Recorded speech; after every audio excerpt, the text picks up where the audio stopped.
Alright, let's start off the video with here are 10 things to especially for younger men, uh, just to be better. Starting off with the fact that you need to learn how to educate yourself. And what I'm talking about is not from school, and you don't need a university degree to go learn. Um, you need to educate yourself in the sense of like reading a book, hearing the news, reading articles. That way you have an informed opinion of something. That could be the war in Israel and Palestine. That could be abortion rights. That could be white crime, white collar crime to be more exact. People are gonna probably think that I'm talking about white people fighting and things like that. No, white collar crimes, blue collar crimes, things like that. Prison reform, taxes, things like that. That way you have an informed opinion that is ever so more slightly different than other people's opinion. And don't get your information just from TikTok or Instagram or any social media, because most of those social media is biased, as well as the fact that you need to read both sides and be open to both sides of the arguments, not just have your own bias. Second one, how to speak. Articulate your words. Don't speak like everyone else.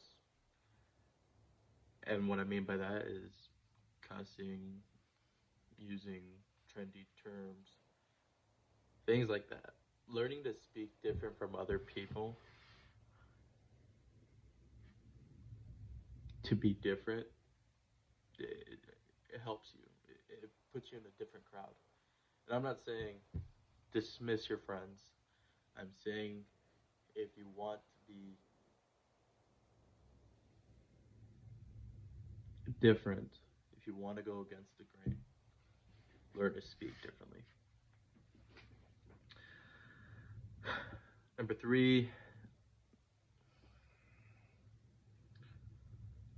when to speak. Listening to someone's words and seeing their actions is very important in the way you speak. Do not speak out of emotion, speak out of rationality and informed decisions. So if you have, let's say you have a friend, close friends, closest friend you've ever had, and you always talk, but you start hearing, hey, your friend starts talking crap about you, things like that, behind your back, and have been doing it for a while. Learn to when stop spilling out your secrets to that friend, slowly disassociating from that friend, but not in the way of dismissing them. I forget what's I think it's a Bronx tale or a Brooklyn tale, something like that. When Sonny says, I treat them good, but not good enough where they need to leave me. Just give them barely enough to still be your friend, but knowing that they have ill intentions towards you. And learn to read the people, which goes to number four, which is learn to read people. There are thousands of books of psychology, human nature, body, language. 48 Laws of Power, Human Psychology. There are thousands of books. And just reading those to learn not to play people, but to,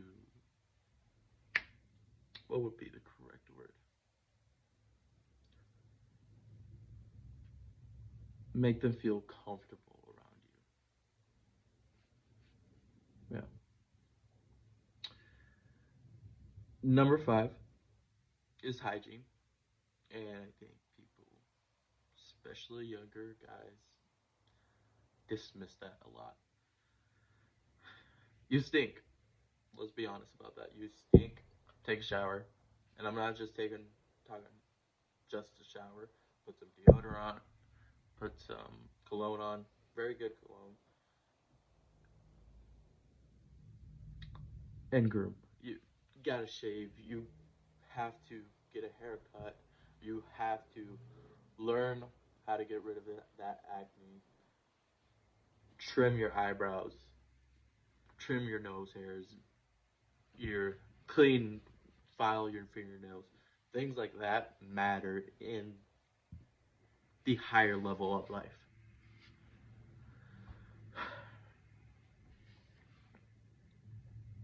Which goes to number 6.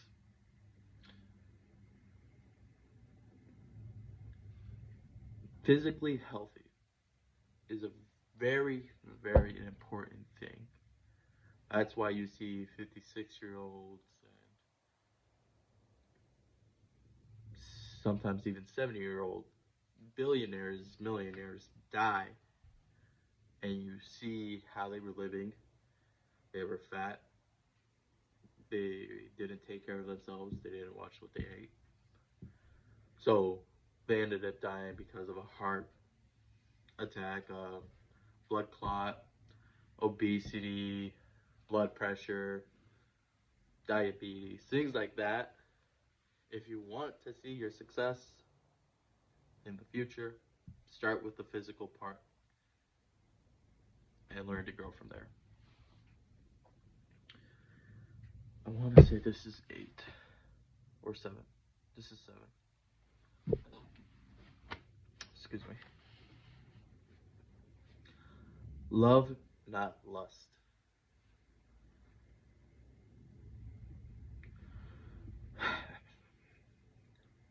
A lot of people confuse love and lust, especially at a young age. And what I'm talking about is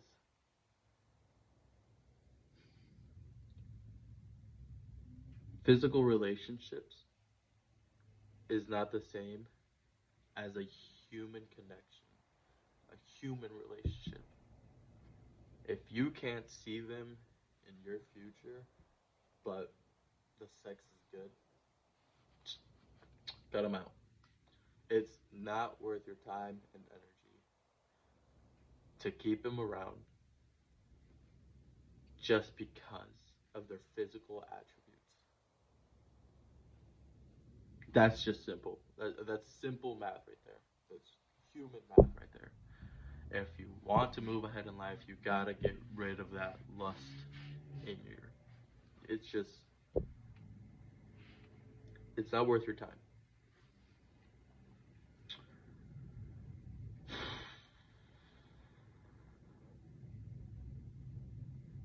Forgot what I was gonna say. Oh wait, I have it right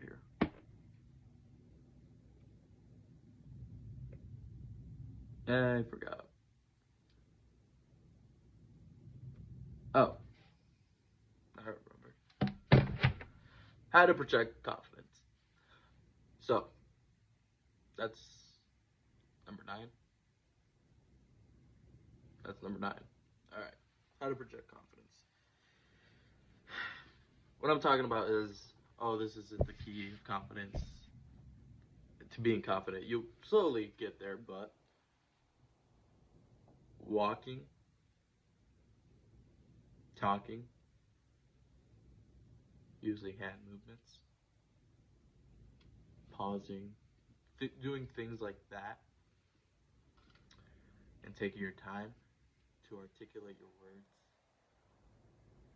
to make it more aesthetic to the human ear, to walk in a certain way makes a whole difference. And what I'm talking about is standing up straight, sitting in a very dominant position sometimes to project a different type of confidence matters. Now I'm only sitting like this because the microphone's right here and it's easier to see my audio levels from this angle. So, but projecting confidence will slowly give you the feeling of confidence, being able to walk up to someone and say, "You are very beautiful. I would like your number, and if not, I would be more than happy to walk away from you right now." Now you're just saying, "Well, if you don't want it, well then bye." That's being confident,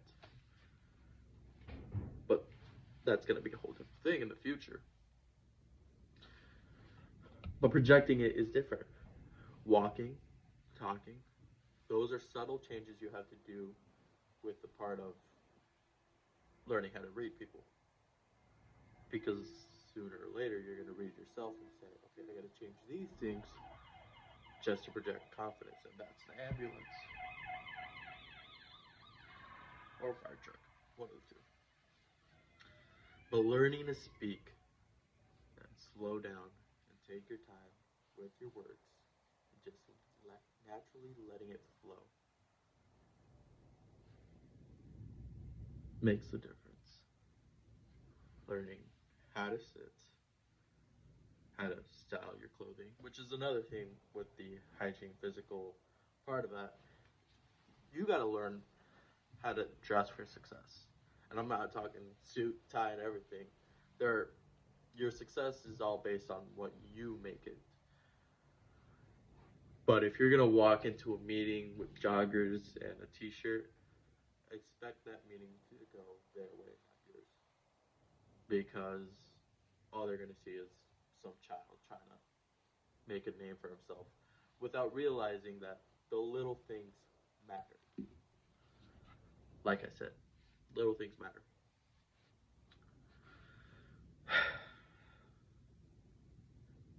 Which leads to my little thing, my last final thing, which is the very smallest detail of everything,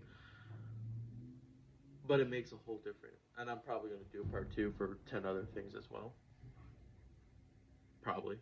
I don't know. Depends on the mood if I want to give it to you guys or not. The final thing is how to make the connection. Going to grouping events where it's about networking and listening makes a whole different set of eyes for you. So you want to get into real estate. You can join a real estate group for investments. And some of those people are amazing people, and some people are just, well, to put it bluntly, they're ripoffs. They sell you on the idea that they're making millions. You'll be able to tell because if they're making millions of dollars, why are they in that group? And some of them are making good money. To they just want to teach other people, but others are definitely just there to flaunt their assets without making any real money. So, which doing each step will definitely put you in a different position at the top of them. But listening to like what type of human being you want to be. Do you want to be a respectable human being? Do you want to be like those other guys that just flaunt and talk and just say things without consideration of the reaction of the other people? Or do you want to be respectful? You want to learn, grow. And you'll see that with the groups of people that you start to, I want to say join in. Just join in, and there are people that are respectful that you're going to want to follow. And there are other people where you're just like, okay, you're a crappy landlord, and I do not want to deal with a type of person like you because if you're crappy to your tenants, how are you going to respect me, basically? And just being able to talk to someone, just walk up. Hey, this is my first time at this group. I have no idea what I'm doing. Who should I talk to? Who should you introduce me to figure out what I'm doing here?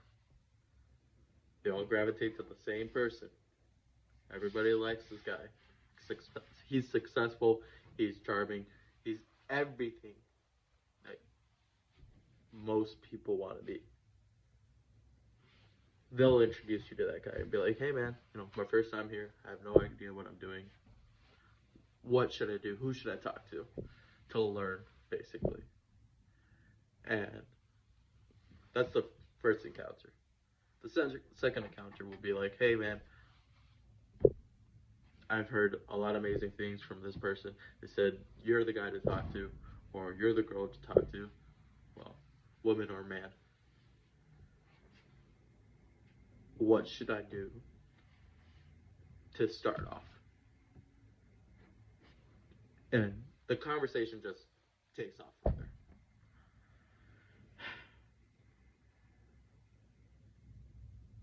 I think that's it. Yeah, I'm probably gonna do a part two for this. I don't know when, but I'll probably do a part two. Good luck.